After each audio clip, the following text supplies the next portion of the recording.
Hey everyone, this is Jordan. Excuse me for looking a little pale and grisly. Just gotten out of a very terrible, well-known disease for the last 4 days, and I'm still in a bit of a delirium. But on the plus side, I am sat in what is possibly the poet's most favorite place. This is a little island in somewhere in Greece, the Dodecanese. How about that for a name? Cause and you missed the best light here because about an hour ago these green trees were soft and furry and the light was coming off the front, and to sit and have a little cappuccino and write some notes is you can poet couldn't find a better place to sit and perch himself for a few hours and think. Anyway, I want to share with you possibly the essence and the only real thing I need to say to Amorati. And it's the core of what I've learned over 10 years of doing this work, and I guess nearly 40 years of being on this exploration personally, because I've always been very easily given to beautiful women, uh, i.e.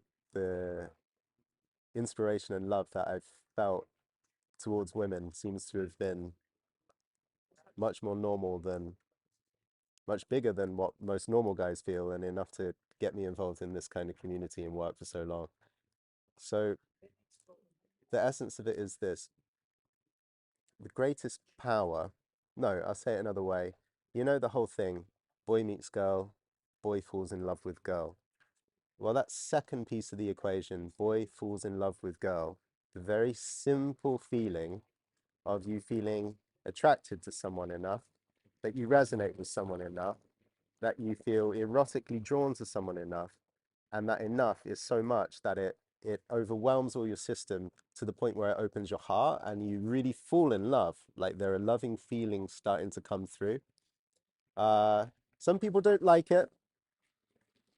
They call it attachment or obsessiveness, but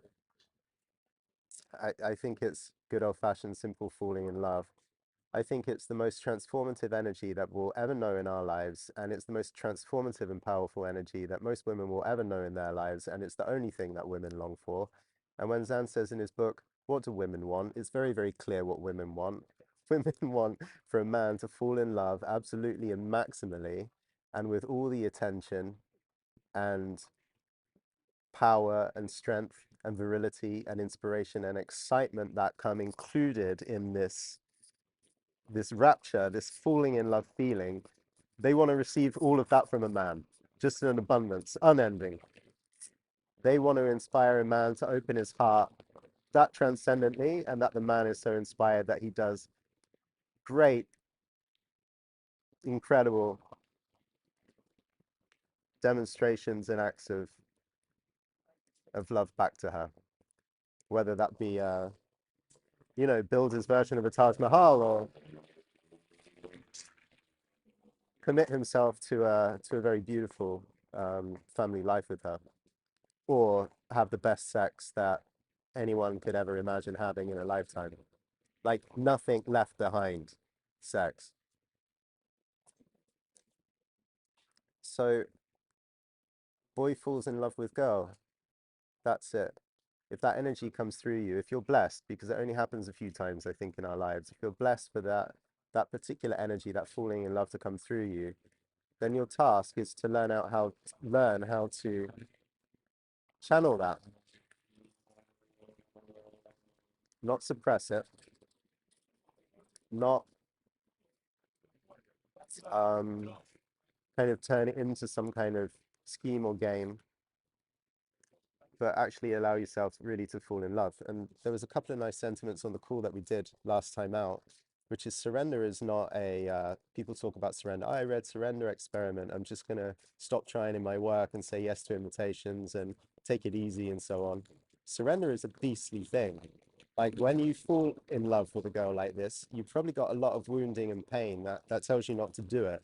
So if you choose to surrender and admit it, first of all, to yourself, and allow these energies to move through you and capture you fully, and then you decide to declare them and funnel your falling in love energy into some hopeful, artful way that a woman is gonna like. Um, to surrender on that level is a truly courageous thing, and actually the only worthy thing and the measure of a man in many ways. To have this love bloom in your heart, to know that you love a girl, you sort of love a girl, and you're falling. And if you would allow yourself to fall more, you would feel more, but you stop doing it. And then you ask us a bunch of questions about blah, blah, blah, blah, blah, blah, blah.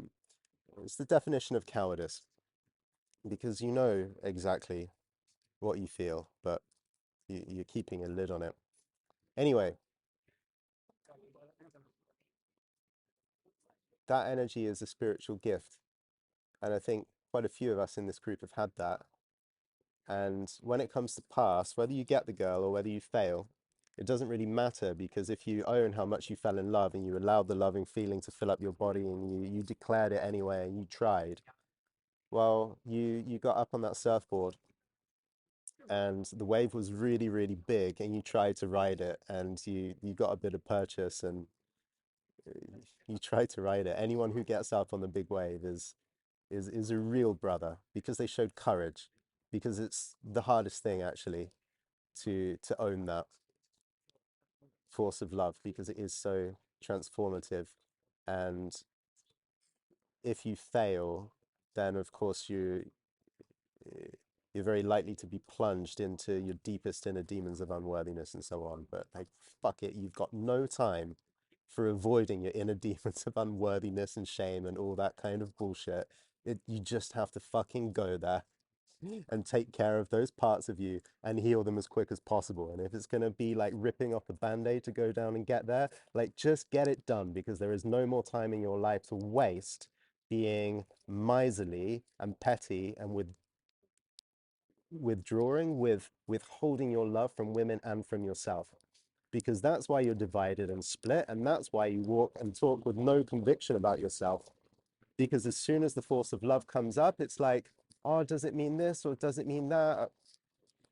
You can't sit on the saddle of your own horse. It's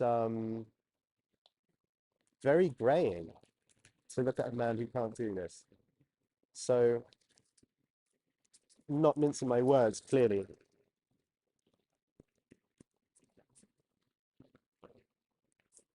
all we need to do is learn how to ride that energy, because one day you'll be old and you won't have it anymore. And you'll look back through all your 20s and you'll look back through all your 30s and think, wow, I fell in love with a few different women and I hid myself every single time. I'm not talking about being attracted or having like a really petty crush or something like that. I'm talking about really liking someone. You hid yourself and you robbed yourself of all the best stories you could have made and all the most epic fails you could have had. And what I think is, guys are so afraid of the friend zone. Just like, grow up. Um, what if you were to fall in love with a girl terribly and she puts you in the friend zone, but you really make a good showing, like you fall in love and you can stand with your spine straight and your heart open and your chest wide and say, you know what? I don't care that you reject me. I fucking love you. I don't care if I'm full of projections. Like, I haven't felt this elated and this inspired by a woman since I saw you. Everything about you seems beautiful to me. I bet even your farts smell like expensive Parisian perfume. And you can put me in the friend zone, and that's fine. And I'll just sit here and you know, smile sublimely and sing love songs to you every time you walk past me. Like, so what? You're in the friend zone, but the power of owning that is so overwhelming that even if you stay in the friend zone, imagine when your feelings of love wear off and you speak to her a couple of years later and she knows how magnanimous you were about your own heart and your own energy. And you were like, wow, you know, you were the object of my absolute adulation and you rejected me. And yet I grew so much because I was willing to own that. The, the, the, the, the, that kind of friendship, I think, is very sweet and very, very deep. But men don't want to be in the friend zone because they're too proud and they don't want to face any pain. And they don't really, therefore, open themselves to have elated connections with women in this form in their lives, just running away from echoes and shadows of their own feeling unworthy somehow. So this is the only energy to harness, and you've got to do it. And if you can, the entire world opens up to you. Because if you can allow yourself to fall for girl so fully and truly as is requisite from that energy itself, and you can just hold yourself in that energy, it's not like you fall in love anymore. It's like a friend of mine says to me, you rise instead. The falling in love happens, oh no, I'm going to fall, I'm going to be a pale shade of myself. Yeah, but you actually rise into something much, much, much, much greater.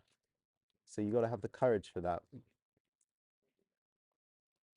If you don't have the courage for that, then you are no way close, in my conception of the word, to being an Amorati and embodying that. Show up. I show up, I spoke my truth. I told her that she was attractive. I told her, well, you look really nice and that's a nice person. Here's my phone number. Come and have a date with me. Doesn't make you an Amorati. It means you're taking some steps.